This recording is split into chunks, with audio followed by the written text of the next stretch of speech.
Aqui no estudo de hoje, nós vamos falar sobre indignação e passividade. Vamos ler. Considere este versículo. Deus é justo juiz e se ira com os ímpios todos os dias. Salmo 7:11. Por que Deus se ira? É a pergunta. Porque Ele é justo. Ele sabe o que é certo e odeia o que é errado. O que é raiva ou indignação? É uma pergunta.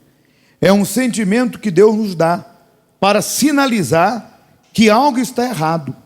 Do mesmo modo, a raiva é um sentimento que provém de Deus e nasce no coração daquele que se recusa a aceitar a injustiça e ao ver o mal e o errado prevalecerem, né? A ver o mal e o errado prevalecerem. A raiva vem do próprio Deus. Ela se origina de sua justiça.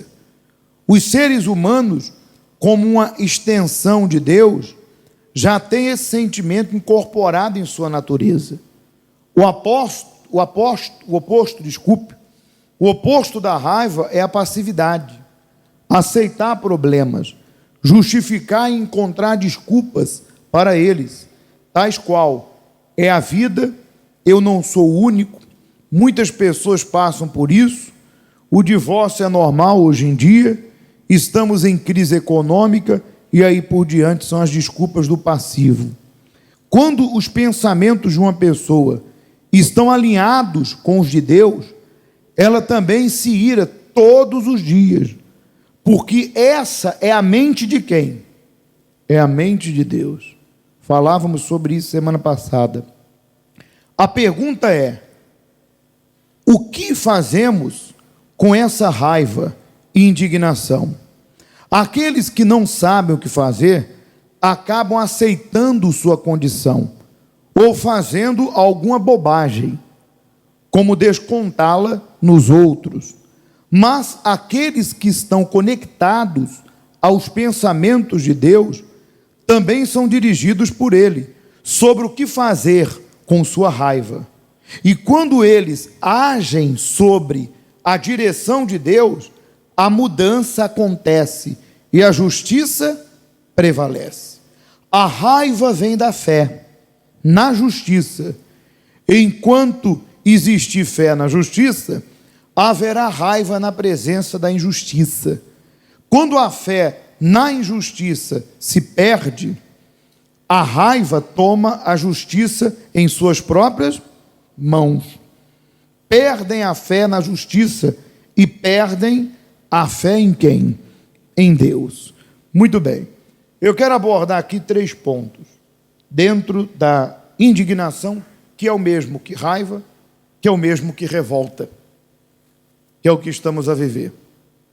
Eu quero abordar 3 pontos. Primeiro, existe a indignação ou a raiva que pode surgir contra o próximo. É natural que a pessoa ela possa se irar, até porque o Salmo diz, né? Irai-vos e não pequeis. Então, nós vamos conviver diariamente, todos os dias, até o fim da nossa vida, nós vamos conviver com pessoas que serão usadas pelo diabo, pelo mal, para nos provocar ira. E essa ira acabar se transformando em uma mágoa, que é o problema de muitas pessoas. E quando que se transforma numa mágoa? Quando a pessoa, ela não entende, ou ela não tem a mente de Deus. Porque, eu vou explicar para você uma coisa. O mundo não vai ficar melhor. As pessoas não vão melhorar. É bíblico. Se você perguntar, pastor, o mundo vai melhorar? Não vai. As pessoas aí fora vão melhorar? Não. Ué, mas agora eu não entendi nada. Então, como que eu vou mudar de vida? Você é quem muda. Quem muda é você. E você mudando, sua vida muda. E você não tem que esperar que A, B ou C mude para você mudar. Ah, mas eu dependo do meu marido, eu dependo do meu filho. Não, você depende de Deus. E se eles não mudaram, faz a tua parte ali, ó, no altar. E coloca na mão de quem? Mas você não precisa deles e nem depende deles para ser feliz. Porque a felicidade é dentro. Então, eu não posso esperar que o mundo mude para que eu venha mudar. Eu vou mudar e o mundo e as pessoas em minha volta vão mudar. Até porque o meu testemunho vai contagiar. É o caso dessa jovem, que revoltada contra a situação foi para o altar. Hoje, ela muda outras pessoas. Através da fé dela, ela contagia outras pessoas a fazer o mesmo que ela fez. Ir para o altar e mudar a história da sua vida através da fé.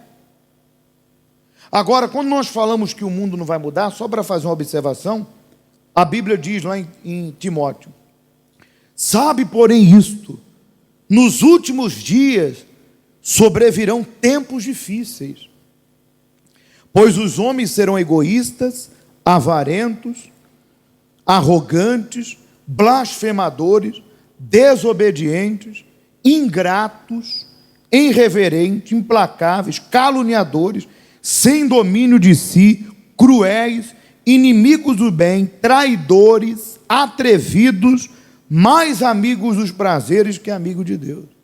Então, não se decepcione quando alguém, não se sinta decepcionado quando alguém que está em sua volta te causar algum problema.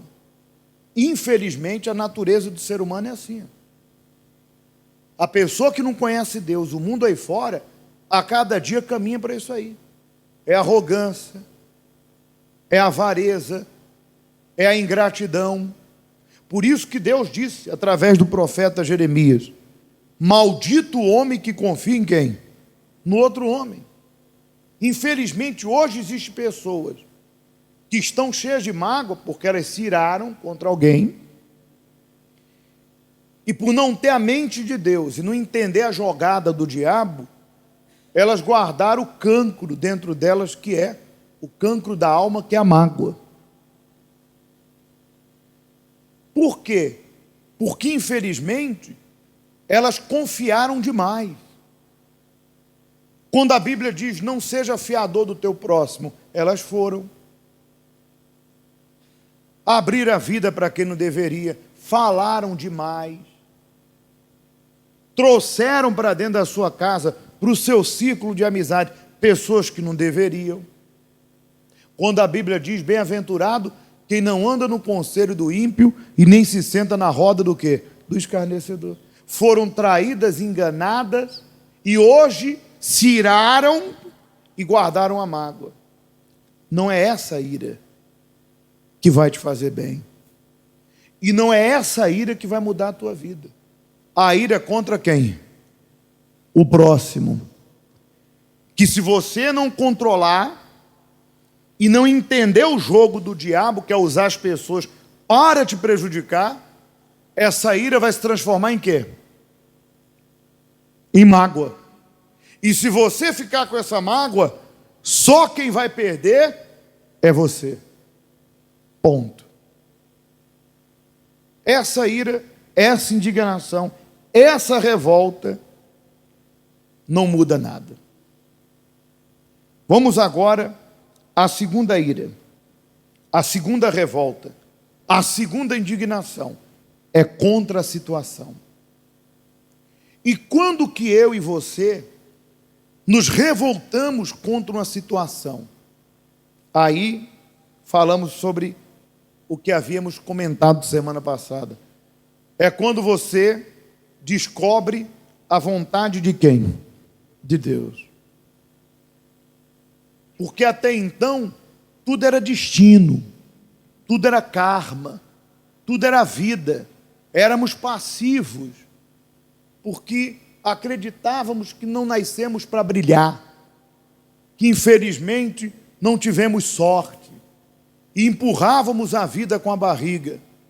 Mas a partir do momento que eu conheci o poder de Deus através dos testemunhos, e aí você pensa, se Deus fez na vida dela, por que não pode fazer aonde? Na minha. A partir do momento que eu conheço a promessa de Deus, que para o doente ele diz, eu sou o Senhor que sara. Para aquele que está deprimido, caído, ele diz, diga ao fraco, eu sou forte. Ele dá a promessa do Espírito Santo que vos ensinará e nos guiará a toda a verdade. Ao miserável ele diz, comereis o melhor da terra. Aquele que foi cauda pisada, ele diz, o meu povo jamais será envergonhado, e no lugar da tua vergonha, eu vou te dar dupla honra. A partir do momento que meus olhos se abrem, e eu começo a enxergar que o meu Deus é grande, é dono do ouro e da prata. Ao invés de uma família dividida, o inferno, Deus promete que eu e minha casa serviremos a Ele, que os filhos em volta da mesa serão como oliveira, junto às águas, que nunca para de dar frutos. E aí eu penso, poxa, não é essa vida que Deus quer para mim. Eu não aceito essa doença, eu não aceito essa miséria, eu prefiro que o Senhor me mate, como disse Moisés. Senhor, se é para ver minha vergonha, mata-me de uma vez. Foi o que fez Gideão. A revolta de Gideão foi contra a situação. E quando Deus chamou ele para o altar, aí mais ainda. Porque além dele conhecer as promessas e as maravilhas, ele foi revestido pela coragem de Deus, tal qual essa jovem aí, que deu testemunho. Então essa revolta nasce de conhecermos a vontade de Deus e a palavra de Deus, e obedecermos ela. O altar é uma voz, o altar te chama. Se você obedecer essa voz, a mesma voz que está a te chamar é a voz que vai te guiar para a tua vitória. Então existem pessoas que elas não aceitam. Por isso que de altar em altar, de fé em fé, elas servem a Deus. Mas o fulano não faz, o Beltrano não faz, o outro escandalizou, o outro caiu, o outro abandonou. A vida é deles, eu vivo a minha vida. A minha vida é de altar em altar, de fé em fé. Deus vai mudar a minha história. Há uma chama dentro dessa pessoa, tal qual você está vendo aqui. Há um fogo dentro dela. Ela não aceita outra vida a não ser aquela que Deus prometeu. Ponto. Essa é a revolta contra o quê? A situação. Quem não vive a palavra, quem não obedece, vive o oposto, passivo. Está doente, não está nem aí. Está na miséria, contando as moedas e não está nem aí. Vive o inferno de vida e não está nem aí. Deus chama para o altar? Não me apetece. Porque acha que Deus quer tirar alguma coisa dela. Ou que não pode fazer nada para Deus porque não tem condição. Quando Deus disse, diga ao fraco. Muito bem. Vamos agora à última indignação. E aqui diz, bem, a última. Existe uma última indignação, uma última ira e uma última revolta. Essa é de Deus. É a revolta de Deus contra os filhos da desobediência. Veja que interessante. Eu posso me irar e me revoltar contra as pessoas. Se não controlar e não dominar, vira mágoa. Quando conheço a verdade, me revolto contra a situação, porque o meu Deus é poderoso. Mas quando eu estou aqui dentro, e Deus me apresenta o caminho, a verdade e a vida, a palavra dEle, e eu rejeito essa palavra e não obedeço, aí quem se ira contra mim é o próprio Deus. Vou ler para você, depois eu lhe dou a referência. O texto diz, fazei, pois, morrer a vossa natureza terrena. E aqui faz uma lista de pecados que devem ser despojados. Prostituição, aí envolve tudo. Impureza, envolve muitas coisas. Paixões e lascívias. Desejos malignos, aí envolve a mágoa, vingança, inveja. Avareza, que a pessoa presa, que ama o que tem mais do que a Deus. Idolatria. Por estas coisas é que vem a ira de Deus sobre os filhos da desobediência. Ora, nestas mesmas coisas andaste vós também noutro tempo, quando viveis nelas novamente. Agora, pois, diz o Espírito através do apóstolo, despojai-vos igualmente de tudo isso: ira, indignação, maldade, maledicência. Não mintais uns aos outros, uma vez que vos despediste do velho homem e vos revestiste do novo homem, que se refaz para o pleno conhecimento, segundo a imagem daquele que vos criou. Ponto. Colossenses 2:5, 3:5. Aí você diz assim, mas espera aí, pastor, Deus está irado contra mim se você vive na desobediência? Sim. Ah, então Deus não me ama. Não. Aí você está invertendo as coisas. Aí você está confundindo. Aí é assim que os incrédulos pensam. Deus amou o mundo de tal maneira que deu o próprio Filho para morrer por mim. Como Deus não iria me amar? Agora, Deus não pode amar as coisas erradas. A partir do momento que eu sou uma pessoa cega, não conheço a palavra, o que vai imperar sobre minha vida é a misericórdia de Deus pela minha ignorância. Digamos que eu xingue Deus, mas eu não conheço essa palavra. Eu não estou aqui dentro, eu não tenho vida com Deus. Eu sou um ignorante com respeito às coisas de Deus. Então, claro, por eu estar na mão do diabo, vou sofrer na carne.